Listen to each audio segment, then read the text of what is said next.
Jin-Woo Kim stood in the communications center watching the massive screen that showed stars and empty space. 3 days ago, something had changed forever. A message had come from the stars, speaking in perfect Korean, English, and dozens of other Earth languages. The message was simple and peaceful. They called themselves the Galactic Council, and they wanted to meet Earth's people. Now Jin-Woo waited with his team for the next message.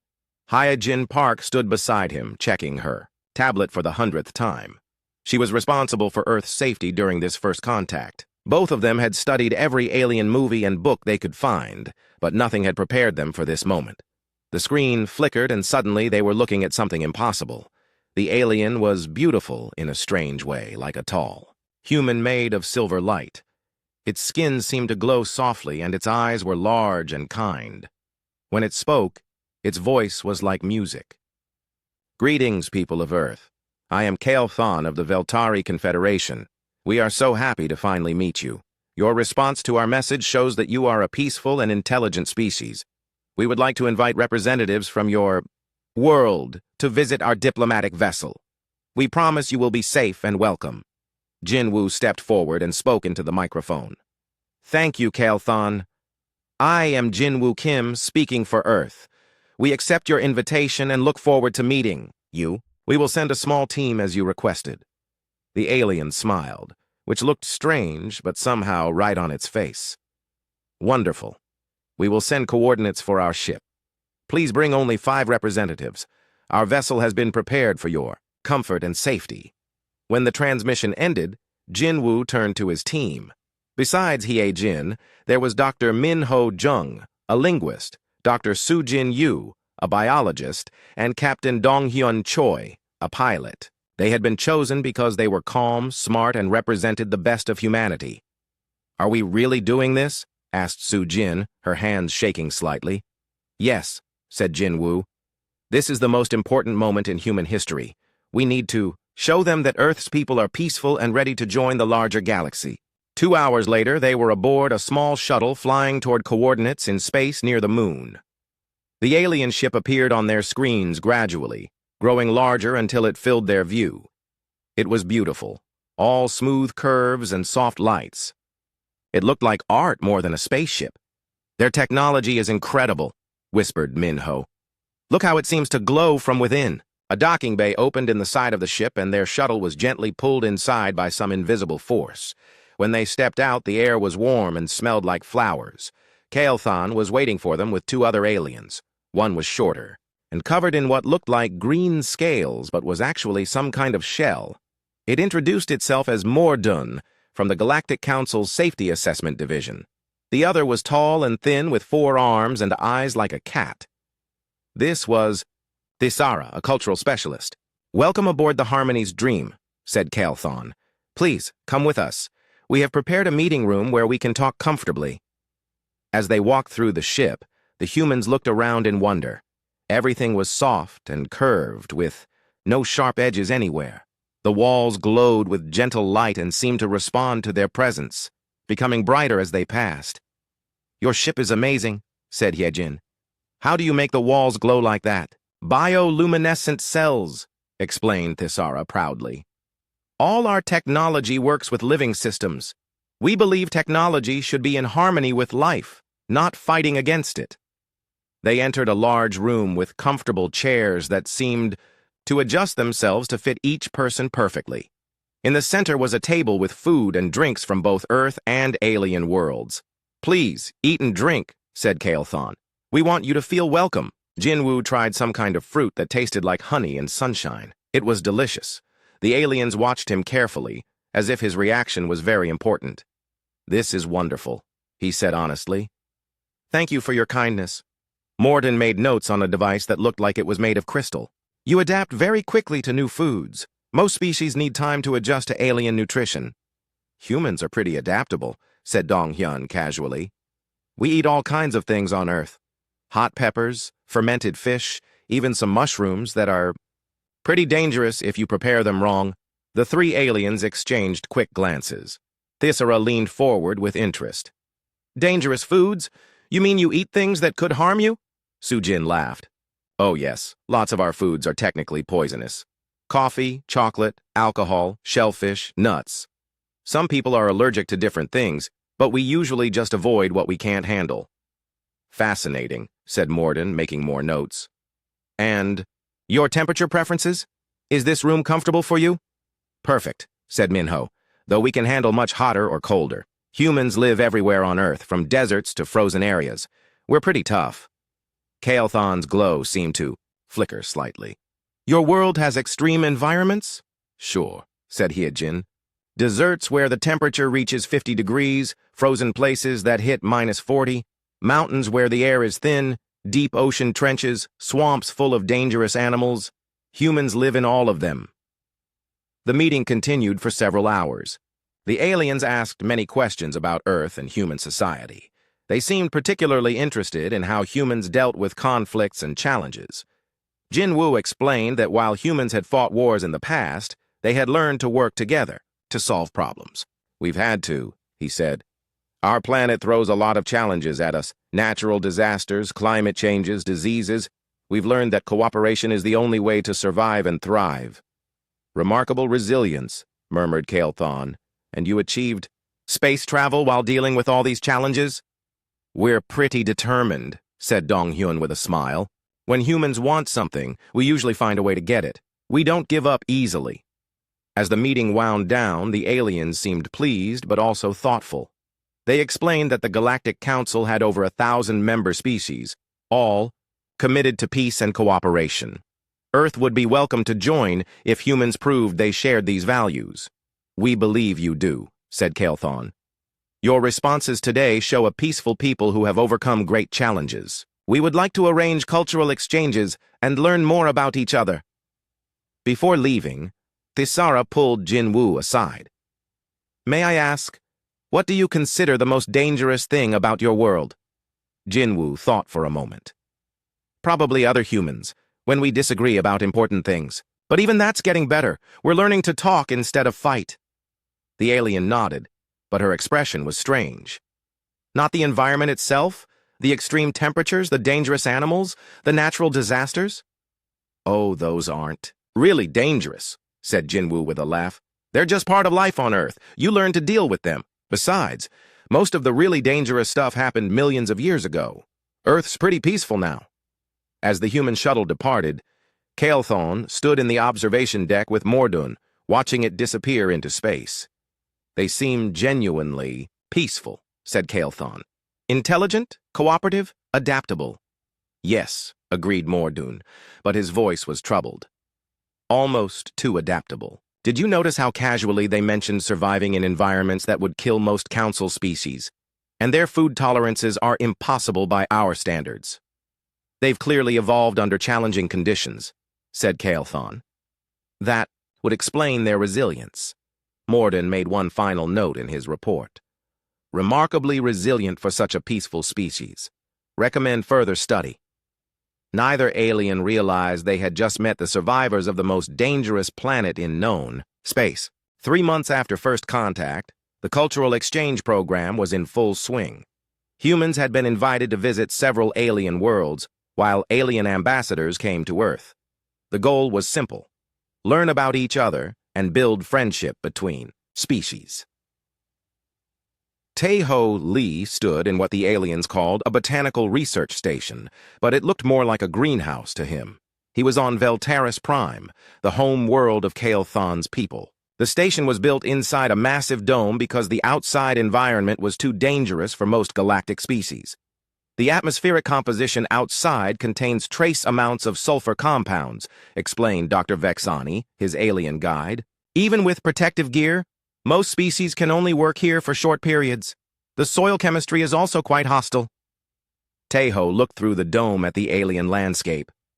It was beautiful in a strange way, with silver trees and purple grass swaying in the wind. To him, it looked like any other interesting ecosystem. Can I go outside and collect some samples? He asked. Dr. Vexani's 4 eyes widened in alarm.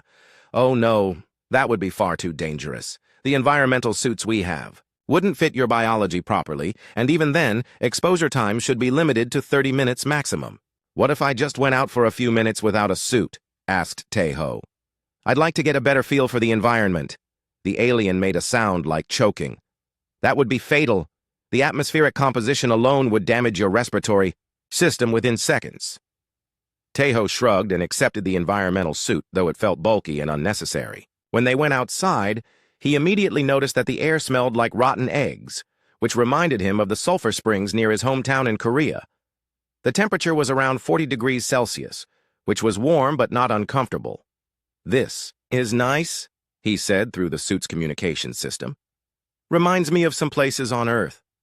"Nice?" Dr. Vexani's voice was strained.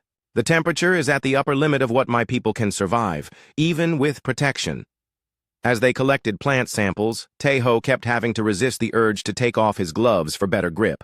The plants were fascinating, but his alien guide became increasingly nervous as Tejo handled specimens that required special containment procedures. "This one contains alkaloids that are highly toxic," warned Dr. Vexani, as Tejo picked up a spiky blue flower. "How toxic?" asked Tejo with interest. "Contact with unprotected skin would cause severe chemical burns and possible death."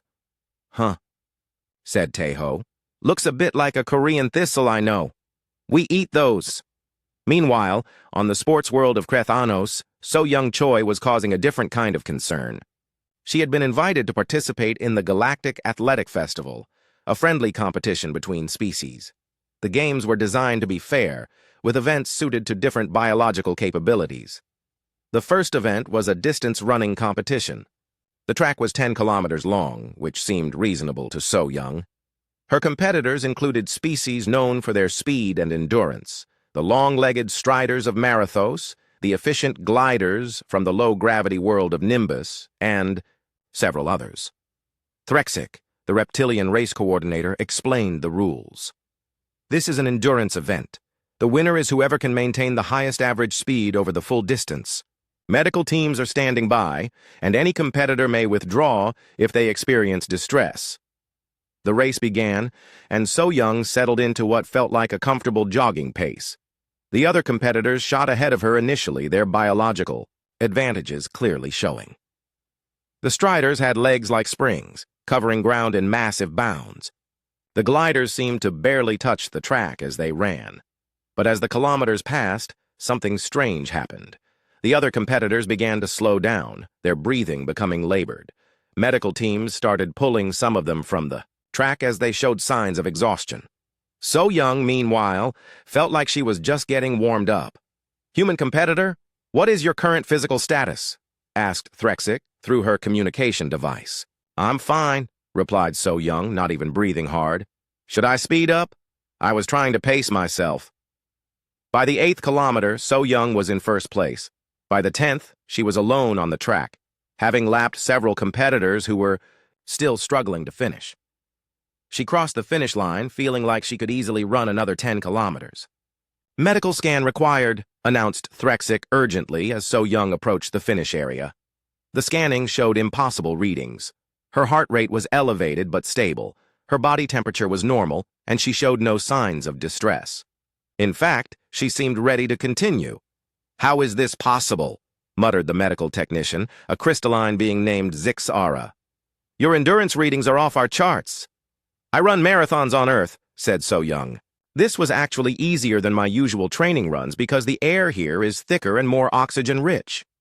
Zixara made careful notes. This was the third impossible result she had recorded from human participants. On the diplomatic world of Harmony Station, Da Yun Song was causing panic in an entirely different way. She had been invited to demonstrate human cuisine for a gathering of alien diplomats. The event was meant to be a peaceful cultural exchange, but it was turning into something closer to a biological warfare demonstration. "Today, I'll be preparing some simple Korean dishes," announced Da Yun cheerfully to the assembled crowd of alien dignitaries. "I'll start with kimchi, which is fermented cabbage."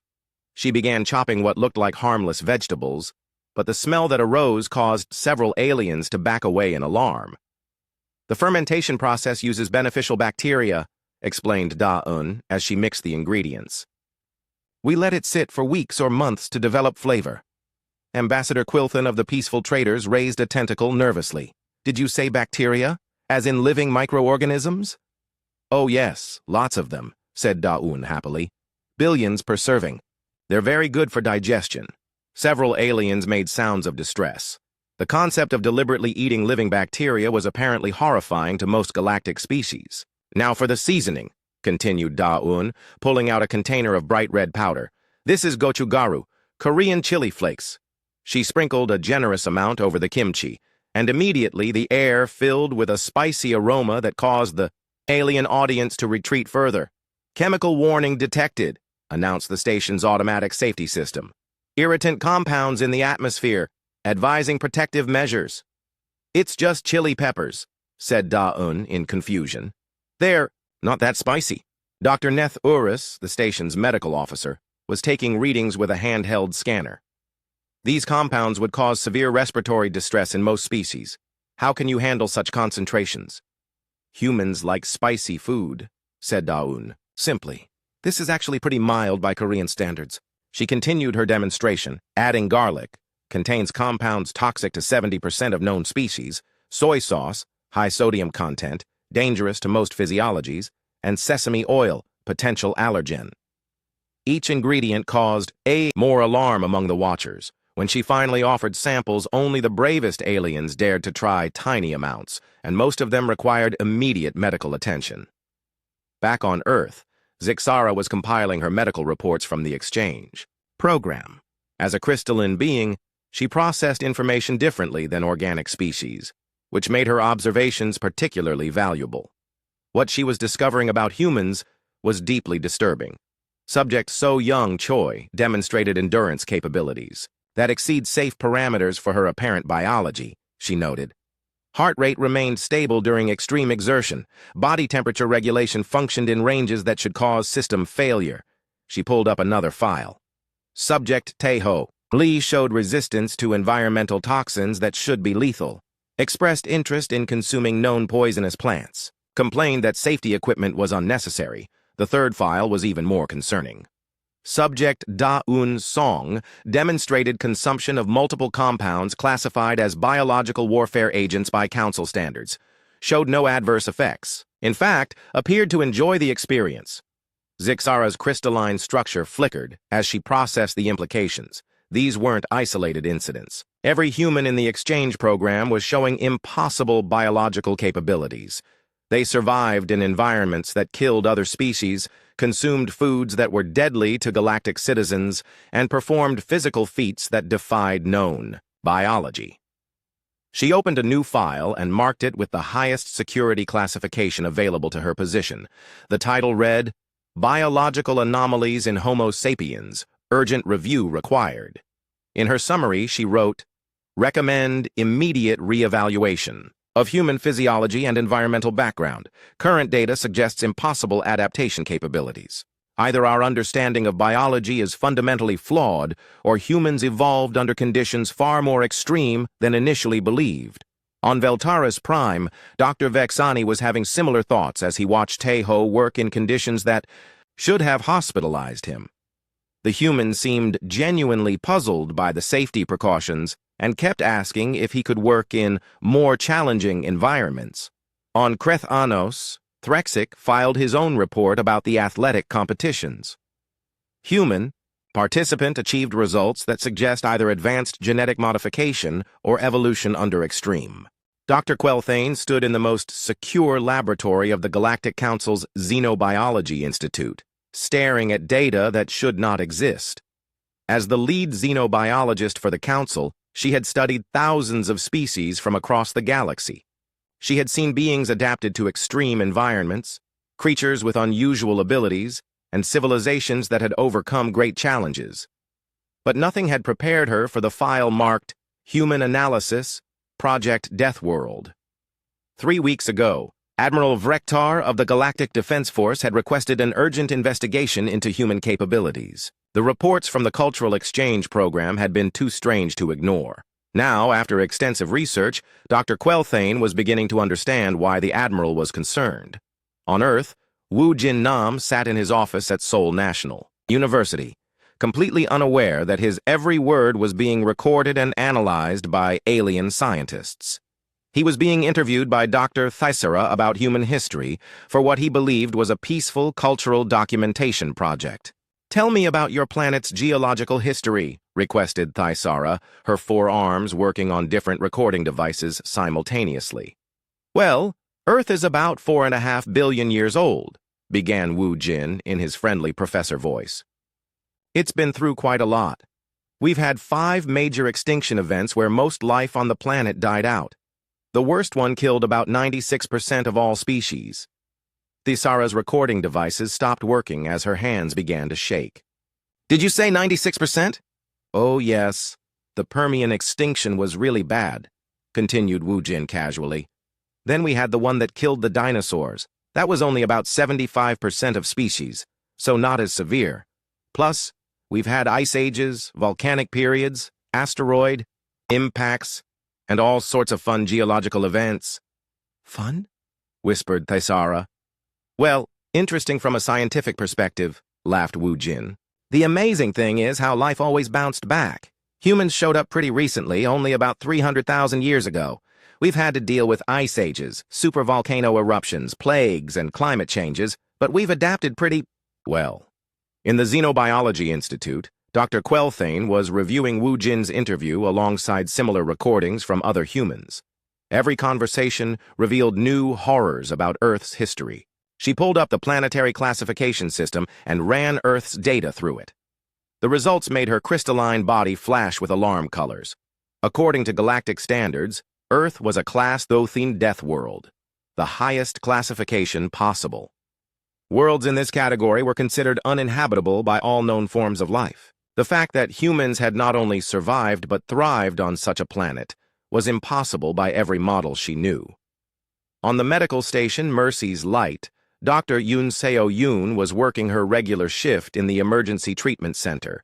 She had volunteered for the exchange program to learn about alien medicine and help with interspecies medical care. What she didn't know was that her every action was being carefully observed and recorded. "Human doctor to Trauma Bay 7, announced the station's communication system. Yunseo hurried to where a Veltari worker had been injured in an industrial accident. The patient was unconscious and barely breathing. According to the medical scanner, he had suffered severe radiation exposure and chemical burns that should have been fatal. "How long ago did this happen?" asked Yunseo as she began treatment. 4 hours, replied the alien medical technician nervously. "We've done everything we can, but his condition is deteriorating. The radiation levels would kill most species." Yunseo nodded and began working. The treatment required her to work directly with radioactive materials and toxic substances that the alien medical staff couldn't handle safely. She worked for 6 hours straight, using techniques that seemed impossible to her alien colleagues. "How can you touch those materials?" asked one of the nurses, a insectoid being named Click-Esh. "Standard radiation protocols," said Yunseo absently as she worked. "Though this isn't really that dangerous. I've worked with much higher radiation levels during cancer treatments on Earth. The patients survived, making a full recovery that amazed the medical staff. But what shocked them more was watching Yunseo work calmly with substances and energy levels that would have killed them instantly. Dr. Quelthane's investigation had expanded to include military assessments, and what she found there was even more disturbing. Human military history was a catalog of survival techniques developed for impossible conditions. They fight wars in environments that would be instantly lethal to most council species, reported her assistant, Dr. Merdak. Desert warfare in temperatures over 50 degrees, Arctic combat in minus 40 degrees, high-altitude fighting where oxygen levels are too low to support most life forms. "What about their weapons?" asked Dr. Quelthane. "That's worse," said Dr. Merdak nervously. "Their military technology is designed around the assumption that everything wants to kill them. Their defensive systems could stop attacks that would destroy most civilizations. Their weapons are built to work in conditions that would shut down our most advanced equipment." Admiral Rektar joined the meeting by holographic projection from his flagship. His species, the warrior Krexhai, were considered among the most militarily advanced in the galaxy, but even he looked nervous. "Dr. Quelthane, what is your assessment?" he asked directly. "Admiral, I believe we have made a critical error in our classification of humans, she replied carefully. They are not a peaceful species that happen to develop space travel. They are apex predators from the most dangerous planet in known space. Explain. Dr. Quelthane activated the main display, showing Earth's planetary data. Their homeworld meets every criteria for a Class Deathworld Deathworld. Extreme temperature variations, deadly atmospheric chemistry, geological instability, and a biosphere designed around consumption and survival. 99% of all species that ever lived on Earth went extinct, and humans survived this? More than survived. They thrived. They developed intelligence, technology, and civilization while dealing with conditions that would end most galactic societies. Admiral, their entire evolutionary history is a story of surviving the impossible. The room fell silent as the implications sank in. Council Prime Ethania joined the meeting virtually, her ancient face grave with concern. Dr. Quelthane, are you telling us that we have welcomed a species of Deathworld survivors into the galactic community? Yes, Prime. And they don't even realize how dangerous they are. To them, their capabilities are normal. They consider their world peaceful and safe compared to their early history. Admiral Vrektar leaned forward. What are their true capabilities? Dr. Quelthane pulled up her analysis. They can survive radiation that would kill most species. They consume toxins as food. They function in temperature ranges that span multiple climate zones. Their endurance capabilities exceed our instrument's ability to measure. They heal from injuries that would be fatal to most galactic citizens. But they seem peaceful, protested Council Prime Ethania. Because they choose to be, replied Dr. Quelthane. Their history shows they are capable of incredible destruction when necessary. But they have also developed strong cooperation and empathy, probably because those traits were necessary for survival on their world. On Earth, humans continued their daily lives, unaware that their peaceful existence was being analyzed as evidence of barely contained lethality. Children played in playgrounds that would be considered extreme environment training by galactic standards. Families ate meals that contained enough toxins to poison most alien species. Workers labored in conditions that required full environmental protection for other galactic citizens. The most disturbing aspect, continued Dr. Quelthane, is that they consider this normal. When asked about dangerous aspects of their world, they mention other humans as the primary threat. They have completely adapted to living on a planet that should kill them. What do you recommend? Asked Council Prime Ethania. Before Dr. Quelthane could answer, Admiral Vrektar interrupted. Prime, with respect, this changes everything. We haven't made contact with a peaceful civilization. We have encountered apex predators who have learned to cooperate. They are capable of surviving anything the galaxy can throw at them, and their technology is designed for warfare on a scale we cannot imagine. Are you suggesting they are a threat? I'm suggesting that we have no idea what they are truly capable of, said the Admiral grimly. Their peaceful behavior might be genuine, or it might be the patience of a predator that hasn't decided if we're worth hunting. Dr. Quelthane looked at her data one more time. Every measurement, every observation, every piece of evidence pointed to the same impossible conclusion. Humans were not just another spacefaring species. They were the survivors of a world that had spent billions of years trying to kill everything that lived on it. My recommendation, she said finally, is that we proceed with extreme caution. We need to understand what we're dealing with before we make any decisions about Earth's place in the galactic community. As the meeting ended, none of the participants noticed the small notation at the bottom of Dr. Quelthane's report. It was a simple calculation: the estimated survival time for an average galactic citizen on Earth's surface without protection. The answer was 14 minutes. The emergency session of the Galactic Council was unlike anything in the organization's 1,000-year history. Representatives from every member species had gathered in the Great Assembly on Unity Station, their faces showing fear, confusion, and barely controlled panic. The news had leaked 3 days ago, and the galaxy had not been the same since. Ji-hun Park sat in what had once been the honored guests section, now surrounded by an empty buffer zone that no alien dared to cross. As Earth's ambassador to the Galactic Council, he had arrived expecting to discuss trade agreements and cultural programs. Instead, he found himself at the center of the greatest crisis in galactic history. The session began with Council Prime, Ethania calling for order, but her voice shook as she spoke. The purpose of this emergency assembly is to address new information regarding the species known as humans and their homeworld designated as Earth. A massive holographic display activated, showing Earth in all its blue and green beauty. To human eyes, it looked peaceful and welcoming. To the assembled aliens, it now looked like a nightmare made real.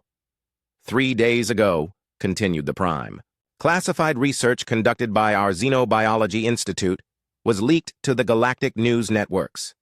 The findings suggest that Earth is classified as a Class 2 Deathworld, and that humans are the first known survivors of such a planetary environment, the PAR. Assembly erupted in nervous chittering, crystalline chiming, and other sounds of alien distress. Ji-hun watched in confusion as representatives who had been friendly just days ago now looked at him with barely concealed terror. On the news world of Info Prime, Sekthara was broadcasting live to the entire galaxy. As the premier investigative journalist for the Galactic News Network, she had broken the story that was now sending shockwaves through every civilized world. This is Sekthara with continuing coverage of what experts are calling the Deathworld crisis, she announced to her audience of billions. New footage has emerged showing human settlements on what galactic scientists now classify as the most dangerous planet in known space. The broadcast showed ordinary scenes from Earth. Children playing in parks, families having picnics, farmers working in fields. But now these peaceful images were being analyzed by xenobiologists who pointed out the deadly dangers that humans casually ignored. Notice the temperature readings, explained Dr. Yexthul, an expert on planetary habitability. The ambient temperature in this location would cause fatal overheating in 80% of galactic species. The atmospheric composition contains free oxygen at concentrations that would be toxic to most life forms. The broadcast switched to footage of a human beach resort. Aliens watched in horror as humans lay exposed to solar radiation that would kill most species within minutes, while their children played in water that contained salt concentrations high enough to cause chemical burns. Perhaps most disturbing, continued Dr. Yexthul, is their apparent enjoyment of these conditions. They show no signs of distress or awareness of the danger. On the agricultural world of verdant fields, panic was spreading among the alien farming communities. Nari Kim had been working there for 2 months as part of a terraforming consultation project, helping to improve crop yields and soil conditions. Her suggestions had been welcomed enthusiastically until 3 days ago. Now, as Nari walked through the research facility, she found hallways empty and doors locked. The few aliens she encountered backed away quickly, their eyes wide with fear. Her project supervisor, Dr. Thelmons, finally agreed to meet with her in a sealed conference room. "I don't understand," said Nari honestly. "Yesterday everyone was excited about the new growing techniques I suggested. Today I can't find anyone to talk to me." Dr. Thelmons fidgeted nervously with his tentacles. "Nari, we have learned some things about your homeworld that concern us greatly." "What things?" "Your proposals to increase soil temperature by 15 degrees, introduce what you call beneficial bacteria, and raise atmospheric humidity levels. We now understand these changes would create conditions similar to your Earth." "Yes, that's the idea," said Nari, still confused. "These conditions would dramatically improve crop yields." "Those conditions would also kill most of our workforce within hours of exposure," said Dr. Thelmons quietly. "Nari, your planet is classified as a Class 2 Deathworld. The environment you consider normal and healthy would be instantly lethal to most galactic species." Back at the Galactic Council Assembly, Commander Zephyrin of the Militant Coalition was addressing the assembly. His species, the warrior Thekmar, were among the most feared fighters in the galaxy, but even he seemed shaken by the revelations about humans. "Fellow delegates, we must face the reality of what we are dealing with," he declared, his voice carrying across the vast chamber. "These humans are not the peaceful farmers and scholars we believed them to be. They are apex predators from a world so dangerous that it has killed 99% of all life that ever attempted to exist there."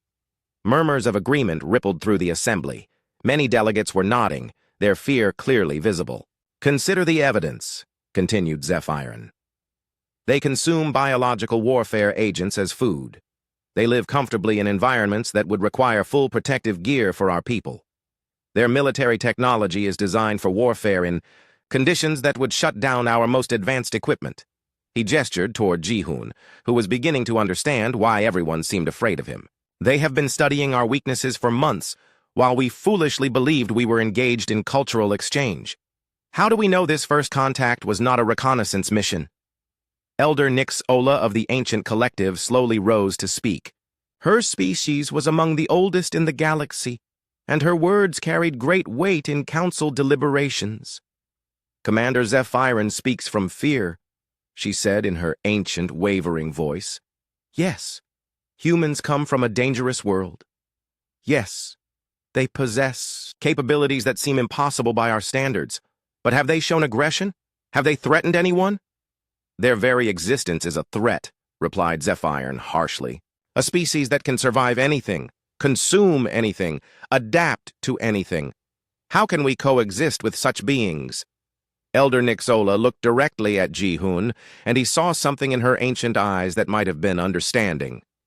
Perhaps the question is not whether we can coexist with them, but whether they will choose to coexist with us. The debate continued for hours, but Ji-hoon was no longer listening.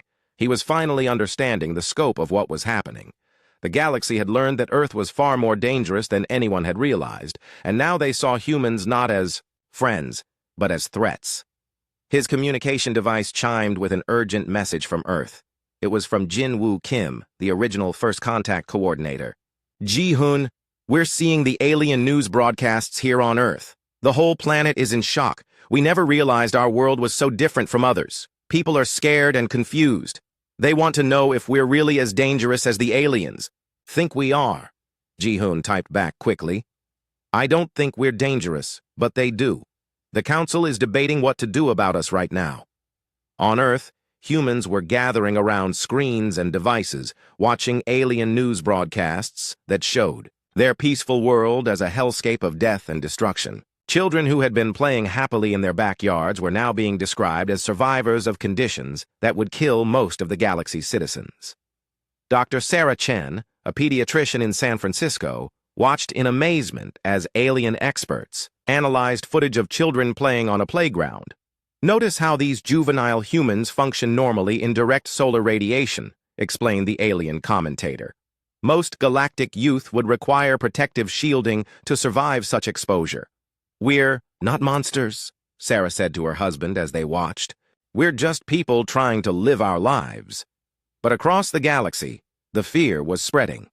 On trade worlds, human goods were being quarantined as potential biological hazards. On peaceful planets, alien citizens were demanding protection from the Deathworld species. On military worlds, defense planners were analyzing human capabilities and wondering if first contact had been a mistake. Back at the Council Assembly, the debate was reaching its conclusion. Council Prime Ethania called for order as the voting process began. The motion before us, she announced, is to implement protective measures around human space, restricting travel and contact until a full assessment of the situation can be completed. Ji-hoon stood up, knowing this might be his only chance to speak. Honorable delegates, I understand your fear. I'm beginning to understand why our world seems dangerous to you. But please remember that we chose peace. We chose cooperation. We chose to join your community of civilizations. Because you thought we were weak, interrupted Commander Zephyrin. Now we know the truth. No, said Ji-hoon firmly, because we thought you were friends. The vote was called, and one by one, the delegate species cast their decisions. The result was overwhelming. The Galactic Council voted to implement a quarantine around Earth, effectively isolating humanity from the rest of the galaxy. As the session ended, Ji-hoon sat alone in the empty guest section, surrounded by the evidence of how quickly friendship could turn to fear. His communication device was flooding with messages from Earth, where humans were watching the vote in real time. 1 year had passed since the galaxy learned the truth about Earth, and the quarantine had become a cold war of fear and misunderstanding. Young Ho Seo stood on the bridge of the Earth Defense Force flagship Resilience, watching long-range sensors detect something that would change everything. The object approaching from deep space was massive, mechanical, and definitely hostile. Sir, we're getting readings on the incoming contact, reported Communications Officer Mi Jin Lee. It's not responding to any standard hails, and its trajectory suggests it's heading directly for the inner systems. Young Ho studied the data streaming across his screens. During the quarantine year, Earth had not been idle. Knowing they were seen as a threat by the galaxy, humans had prepared for the possibility that isolation might become conflict. But this new contact wasn't from any known galactic species. Size estimate? Asked Young Ho. Approximately 15 kilometers long, sir. It's emitting energy signatures unlike anything in our databases. 3 star systems away, Captain Velthani of the Galactic Defense Force cruiser Harmony's Shield was receiving similar readings. As a Veltari officer, she had been trained in peaceful conflict resolution and defensive tactics suitable for civilized warfare between species who valued life and preservation. She was not prepared for what her sensors were showing her. Captain, the object has fired some kind of weapon at the research station on Kepler 442b, reported her tactical officer. The station is gone. Gone? You mean destroyed? No, sir. Gone. There's nothing left. Not debris, not radiation signatures. Nothing. Captain Velthani felt her bioluminescent skin dim with fear. Her species' defensive doctrine was based on shields, evasion, and minimal necessary force. How do you fight something that could make an entire space station simply cease to exist? On Earth, the Situation Room was filled with military leaders and scientists trying to understand what they were facing. Admiral Kim Tae-won studied the tactical displays showing the unknown object's path through galactic space. Analysis suggests it's some kind of automated system, reported Dr. Park Ji-young, Earth's leading expert on exotic technologies. It appears to consume matter and energy from everything it encounters, using the resources to replicate itself or grow larger. How do we fight it? Asked Admiral Kim. That's the problem, sir. The galactic civilizations have never faced anything like this. Their weapons and tactics are designed for warfare between living beings who want to preserve life and civilization. This thing doesn't seem to have those limitations. Meanwhile, on Unity Station, the Galactic Council was in emergency session. Reports were flooding in from across the affected systems. The thing, they were calling it a devourer, had consumed 3 space stations, 2 mining colonies, and an entire research fleet without slowing down. Council Prime Ethania looked exhausted and frightened as she addressed the assembly. Our defensive measures have proven completely ineffective. The entity appears to convert matter directly into energy and raw materials for its own growth. Admiral Vrektar's holographic image flickered with poor signal quality as he spoke from his retreating battle group. Prime, our weapons can't even scratch this thing. It absorbed our most powerful plasma cannons like they were flashlights. We need options.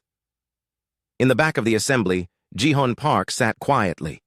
For 1 year, he had remained on Unity Station as Earth's isolated ambassador, watching the galaxy struggle with fear of his people while maintaining hope for eventual reconciliation. Now, listening to the panic in alien voices, he realized he might be the only person who could save both civilizations. Prime, he said, standing slowly. I request permission to speak. The assembly fell silent. For most of the aliens present, this was the first time they had heard the human ambassador speak since the quarantine began. The floor recognizes Ambassador Park, said the Prime reluctantly. Thank you. I've been listening to your tactical assessments, and I think I understand why your defenses are failing. Ji-hoon moved to the central podium, his calm human confidence stark against the alien panic around him. Your military doctrine is based on the assumption that your enemies want to survive. You fight wars where both sides try to minimize losses and preserve civilizations. Yes, confirmed Admiral Vrektar. Civilized warfare follows established principles. This thing doesn't follow those principles, continued Ji-hoon. It's not trying to survive or preserve anything. It just wants to consume and grow. Fighting it with civilized tactics is like fighting a virus with politeness. Commander Zephyrin, who had led the push for human quarantine, leaned forward aggressively. And you think your Deathworld species knows better? Yes, said Ji-hoon simply. Because we've been fighting things like this our entire evolutionary history. Earth doesn't negotiate with viruses or show mercy to natural disasters. We develop weapons and tactics based on the assumption that everything wants to kill us. The assembly erupted in nervous chatter, but Council Prime Ithanya raised her hand for silence. What are you proposing, Ambassador? Let us help, said Ji-hun. Our ships, our weapons, our tactics, they're all designed for warfare against impossible odds. We've spent our entire history learning how to kill things that seem unkillable. Captain Velthani was desperately trying to evacuate civilian populations from the Devourer's path when her communications officer detected something impossible. Captain, we're receiving a transmission from a human vessel. Humans? Here? Velthani's confusion was complete. I thought they were quarantined to their home system. Sir, they're requesting permission to engage the hostile contact. Young-Ho's voice came through the communication system, calm and professional. Galactic Vessel Harmony's Shield, this is Admiral Young-Ho, SEO of the Earth Defense Force. We're here to help. Admiral, your people are under quarantine, replied Velthani weakly. You shouldn't be here. The quarantine was to protect you from us, said Young-Ho with grim humor. Right now, you need protection from that thing more than you need protection from humans. Velthani looked at her tactical displays. The Devourer was 6 hours away from the civilian evacuation ships, and her own vessels couldn't slow it down. She made a decision that went against every regulation in the Galactic Defense Force manual. Admiral Seo, you are cleared to engage the hostile contact. What happened next redefined galactic warfare forever. The human ships moved in patterns that seemed chaotic to galactic observers, but followed a ruthless logic of maximum destruction. Their weapons didn't try to disable or reason with the Devourer. They tried to annihilate it completely. Mi-Jin Lee worked frantically at her science station, analyzing the enemy's structure while the battle raged around them. Sir, I'm detecting critical points in its matrix. If we can coordinate our attacks on these nodes simultaneously, do it, ordered Young-Ho. All ships, target coordinates incoming. Full power, no holding back. The human fleet launched an attack that would have horrified galactic military observers under normal circumstances. They used weapons designed to crack planets, tactics that assumed acceptable losses, and a level of focused destruction that most civilizations reserved for their worst nightmares. It worked. The Devourer's death was like watching a star collapse, in reverse. Its 15-kilometer bulk imploded as its matter conversion systems failed catastrophically, leaving nothing but a slowly expanding cloud of elementary particles. Captain Velthani stared at her sensors in amazement. It's gone. It's actually gone. Confirmed, reported Young-Ho's voice over the communication channel. Hostile contact eliminated. Are your civilian ships secure? Yes, Admiral. Thanks to you. Velthani paused, then added quietly, I apologize for our fear of your people. Fear can be useful, replied Young-Ho. It keeps you alive. But so does knowing when to work together. 3 months later, the same council assembly that had voted for human quarantine was voting on a very different proposal. The Devourer had not been alone. Long-range sensors had detected more of them approaching from the galactic rim. The galaxy needed defenders who could fight impossible battles and win. Council Prime Ithanya stood before the assembly with a very different demeanor than she had shown during the crisis. The motion before us is to formally invite humanity to join the Galactic Defense Force as guardian species, with full privileges and responsibilities for protecting member civilizations. Elder Nixola spoke first. During the Devourer crisis, humans demonstrated not aggression, but protection.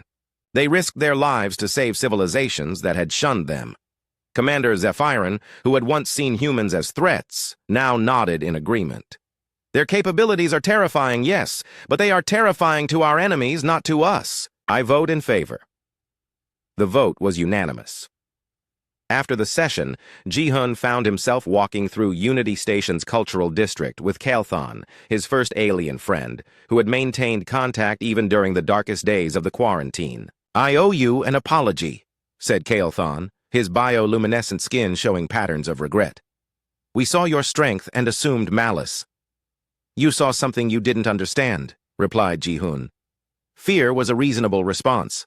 They stopped at an observation deck where human and alien children were playing together under the careful supervision of adults from both species. The children seemed to have no trouble getting along.